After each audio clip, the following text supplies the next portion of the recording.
go ahead and get started. Iowa has had a terrific season.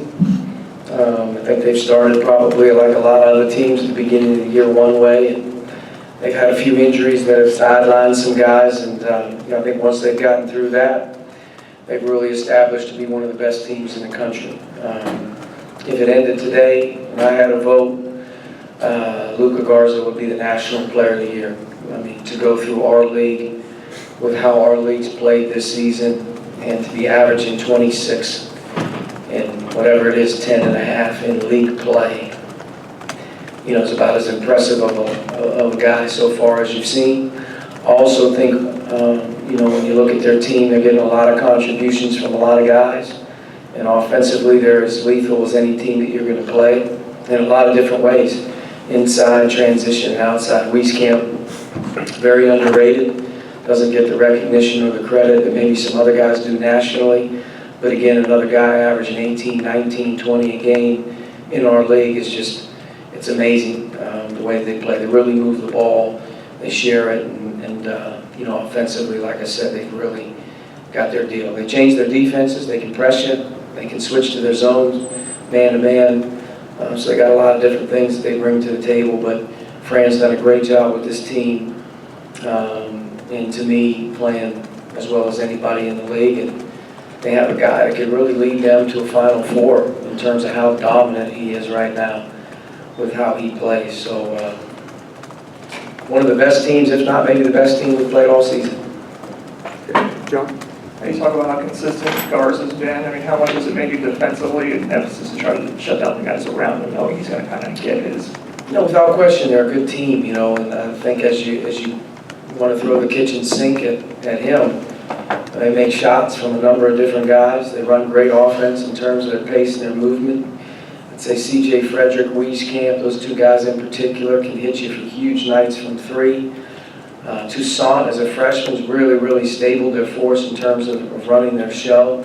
And, McCaffrey, his son, just a great ball mover, a guy that, does a lot of jack-of-all-trades for him, plays a number of positions, can really share the ball. They're smart. They really know how to play with one another. And they got an orneriness about them. They got an edge about them. I mean, they don't take any BS out there. I mean, those guys are ready to play and compete. You can tell them that they believe in what they do. So, yeah, you can try to throw the kitchen sink at him. He's still getting 26 and 10 with that. But they have some other guys that to me can really, really ding you from transition. In our games in the past versus when we've had some success, turn it over. That's a huge, huge key against them because they're so good in transition. And the second thing is, if you have some success again, you got to find a way to defend in transition and rebound. You don't want to give them second shots, and you don't want to give them easy baskets in transition. So, but yeah, they present a lot of problems, and I think that's part of the success that Luka has. He has a great supporting cast around him that can also, really, really space the floor around him. And he does it in such a unique way that he's very difficult to say, hey, we're going to take the ball out of his hand and traps, or hey, we're going to, double him. We're going to do this. He scores every which way, form, or fashion, whether it's transition, deep post catches, offensive rebounding. If you move him to 12 to 15 feet, he's probably as good of a face-up jump shooter as you're going to see. And he also has great savvy to use his body and play off of different ways that people play him, so he's drawing fouls. And you mix in the three-point line, he's shooting the high 30s. I mean, he's shooting an unbelievable percentage from three off some pick and pops and transition and whatnot. So he's hitting you from all levels. So it's tough to throw, hey, we want to dedicate this to him and do this. And, like I said, there's a reason offensively, their numbers are this good. That's just kind of in different ways, but as you diagnose it with another game, just, I guess, what is pulling guys away from the strengths that you feel like you had earlier in the year on the glass, sort of ball security, kind of at the defensive end of the floor in particular? I think anytime a team struggles with doing the things that they typically or hold themselves accountable for being good at every day, probably starts and stops with our inability to buy into those little things again. You know what I mean? Like, if you're going to be great at getting to the foul line, if you're going to be great at running in transition, you got offensive rebound, those things aren't happening. Well, that's not really a talent level. That's a wanting to do it, a will to do it, and an emphasis that we have to continue to get better through, adversity. I think, our team in general, probably like a lot of teams, has lost some confidence here of late. But typically when you lose your confidence, you don't hold yourself accountable as individual players or teams on doing what we need to do to be successful every day. And I think, our team in general, confidence is one thing, but also buy-in is, being unselfish and caring about the guys in the locker room is probably the most important thing that we have going on right now. I mean, you gotta stick together. You gotta fight through these things. And at the end of the day, if everyone is going to, when things get hard, be a little bit more quiet, be a little bit more reserved, and take things for granted, so to speak, you're going to have a team that's not playing particularly well. And for us, when we've played well, we've had great buy-in, we've had unbelievable contributions from everybody on the team, and we're not asking, to be real sophisticated. Play hard, rebound the ball, play great defense at times, have different guys step up and be unselfish, and at the end of the day, be committed to the next guy next to you. That's what's most important when things go awry. They're not going well. And I think our team in general has really got to focus in on each other, our unselfishness, our togetherness, and we got to go through this thing together. And at the end of the day, there's a lot of basketball to be played along the season, and sometimes you can lose your focus on the grind when things aren't going your way. And for us, we've got to recommit ourselves to one another. You mentioned Garza's ability to shoot the three and step and kind of stretch the floor, sort of maybe similar to how Jalen Smith was able to do it with Maryland. I mean, would you consider playing Trace or Race at the 5? You can go with a smaller lineup to sort of combat that, I guess, since they're a little quicker on the perimeter. I think it worked a little bit against Smith when you guys played them. We tried a number of different things. I think, Jalen Smith's a different player than Luke is. Jalen's much more, especially in that game, heavy 90-10 perimeter. And yeah, he made some threes in that game, and obviously I think he's having a great season. But to me, everything starts with Luka's physicality and his motor. As much as you want to say, boy, we have to cover the three-point line with him, his ability to get to the foul line, post, and rebound, that's where it starts with him. And his motor is nonstop. Great, best motor in college basketball for a big guy. There's very few big guys that are playing with that type of motor night in and night out. And there's one thing that you can't teach. It's that inner drive, that motor of how hard you play. He brings it now. It's not as if he's picking and popping in the middle of the floor all game long, just looking to shoot threes. And he's getting it done all over the place. And to me, it starts, with his ability to run, post, command the ball, and then it'll move that way. But I think you got to have a team approach. And do I think that you can play quicker lineup? Yeah, I don't necessarily know if that's the right answer or the wrong answer, but I know this: whoever's out there playing against him better be ready to go, because the minute you take a possession off, the minute you're not thinking about running back, the minute you're not thinking about blocking out, I mean, he gets you, because he's just nonstop. Rob struggled a little bit finishing inside. I think his three-point numbers are actually higher than his two-point field goal percentage. Is that a matter of missing some practices early and being not 100%, or just needs to be a little smarter, or what? I mean, I think, in general, it's tough to score two-point field goals in our league unless you're getting easy layups. Rob's a pretty good finisher, especially when he has, a lane to get to the rim. He's a physical guy, he can get in there, but I think twos are tough, and he's missed a few easy ones over the course of time. He's also made some tough ones too, but I think just two-point field goal percentage defense in our league, it's tough for guards. I mean, to get to the basket and score. But Rob's doing a pretty good job. He's taking open shots. He's making them. And, I think as he gets, some better opportunities at the basket, he'll knock a few in. But, part of getting easy baskets is your defense playing well. If you're having to earn it against a set defense with the size in our league, that can be tough on guards.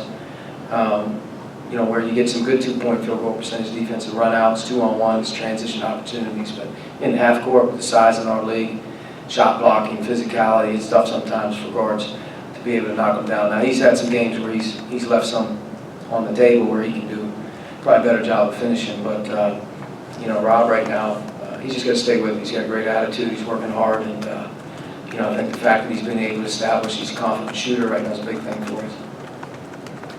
Hey, Coach, I know you've talked about this team going into a shell, during the stretch. Well, what more, if anything, do you think the coaching staff can do maybe to get these guys talking more, a little more confident, or whatever you've maybe tried to do this week?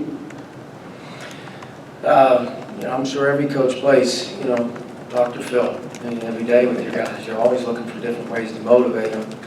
At this time of year, though, you're really looking for your own guys to get up off the mat, rolling, picking people up. I think so much is about when things aren't going well in today's day and age, they go to their cell phones, they go to the people that love them, and you have 12 or 13 guys all thinking about, man, what can I do? I need to do this better, and this needs to be done. I wish we could do this a little. And at the end of the day, what you end up doing is you forget about everybody else in the room, and it doesn't work that way. When things get hard in the team concept, the team has to come tighter, more together, more vocal. And when things are struggling, you're looking for your leaders and your guys that really care. Who can they bring with them when things aren't going well for me? And as a coach, that's the thing that you aspire to try to bring to the table as much, is that you can't be this good on one day and this bad on another, and at the end of the day, you're that drastically different. Where you're different is your brain and how you're thinking. And when you have humility as a teammate and you're about the right things, you tend to center on other people. And if you're a leader and you care about the other guys on your team, what are you doing to help that guy come the right direction? And I think, so much you can be so figured in on, boy, this isn't going well right now, or we're struggling. And then every guy starts to worry about them and how that's working. The next thing you know, you have 12, 13 guys kind of quiet with one another, who are not focused in on one another. And I think if there's a trend for our team to catch another uptick, it's to buy into some of the things that when we have done well, what's been working? Well, it's been consistency. It's been caring about the next guy. It's been overall quality of play by a lot of people, not one person. Sometimes you overcome one guy not playing well when the other guys are all engaged. We need an engaged team with one another. We need our guys really to stick with it with one another, and good things will happen. When you fracture, things don't go well, it's easy. It's easy to kind of sit back in the shadows. Sometimes you need some guys to really grab hold of the jerseys and the reins and say, who am I bringing with me? I'm not going to be part of the problem. I'm going to be part of the solution. Come with me. I got this. We have to fix this. And as a staff, that really helps the staff a little bit more, being able to focus in on more about, hey, how do we get better and what do we need to do, rather than, what's wrong with you? Or what's wrong with you? What's wrong with you? Can I help you? It's more about us. How do we fix us? When you want to fix us, it's usually a little easier and it works a little better when the us is all bought in and doing the right things and hanging in there. So, long question, long answer, but, you can play a lot of mind games. At the end of the day, though, you got to have a group that's really together, and you have to have a group that's really tough. You watch our league, some teams go on win streaks, some teams go on losing streaks. Sometimes they, different times of the year, it's going to happen, man. It's tough. It's a tough league, and you got to go through it. But you're never going to get out of it unless you do it together. That's the one thing I do know. Quick question, Dustin. I was going to go kind of along those same lines, I guess. Out of the leaders, I guess, who are you going to and saying, grab some people by the jersey, or are you getting the response from those leaders? Who are you? I think so. I think, obviously you have an older crew of guys that have been here together for a little bit. You need those guys to step up and be different. What's happened in the past over the course of your career doesn't mean that's what happens now, because whatever's happening right now isn't working. Change your thought process. Focus your thought process more on other guys, helping other guys, and I think that's good. But at the end of the day, like I said, this time of year, man, it doesn't matter who you are. If you hear a voice that's a positive thing, man, that's a great thing. Whether you're a freshman or whether you're a first-year player or whether you've been here 2 years, I don't really care. If you hear the right things out of guys' mouths and they're about the right things, you can't put a price on that. I think this team in general has had an identity from the beginning of the year of who's going to lead, who are your leaders, who's this.